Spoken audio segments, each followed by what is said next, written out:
Ramesh optician Gadhinglaj.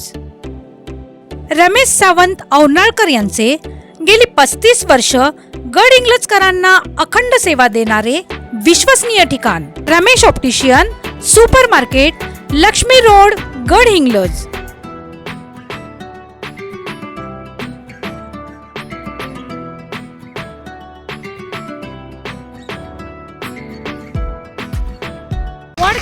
गडहिंग्लजमध्ये ward क्रमांक 4 मध्ये बोगस मतदान सापडलेले असतानाच पुन्हा एकदा याच मतदान केंद्रामध्ये अजून एक बोगस मतदानाचा प्रकार उघडकीस आलेला आहे।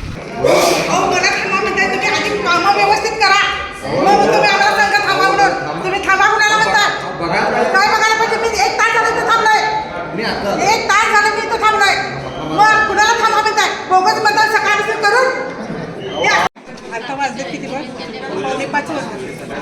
पावणे 5 वाजलेत, अजूनपर्यंत मी मतदान केलेलं नाही आणि माझा मतदानाचा हक्क कुणीतरी हिरावून घेतलेला आहे, पण मी माझा मतदानाचा हक्क बजावल्याशिवाय इथून जाणार नाही। इथं आले सकाळी मी फोन करून आपल्या प्रभागातल्या लोकांना मी विचारलं होतं, माझ्या मैत्रिणींना, तर त्या म्हणाले की खूप गर्दी आहे, खूप गर्दी। मग माझाही मुलगा पुण्याहून यायचा होता मतदानासाठी, तो येऊ देत, फ्रेश होऊ देत, मग जाऊया म्हटलं। माझा मुलगा आला, फ्रेश झाला, जेवला, मतदान केला आणि तो लगेच पुण्याला गेला। मग मी म्हटलं वेळानं जाऊया, सगळ्यांना गाठीभेटी पण होतात। मी आता इथं आले, 528 माझा क्रमांक होता मतदान यादीतला क्रमांक बघितलं तर तिथं अनिता अशोक पाटील मतदान तुमचं झालंय, मग कोणी केलंय? हा माझा आधार कार्ड नंबर आहे, नाही झालंय मतदान। मग मला मॅडम काय म्हणाले, पलीकडे आपण बघूया, पलीकडे पण मी बघितलं, तिथंही झालंय मतदान। मग हे एवढी जी लोक प्रशासनाची जी बसवल्यात ही कशासाठी?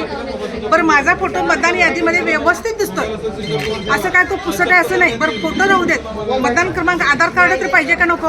आधार कार्ड वेगळा असते ना नंबर, मग तेही नाही। मग एवढी ही लोक आतली जी बसलेली आहेत प्रशासनाची, मग ह्यांना ही लोक अशी का?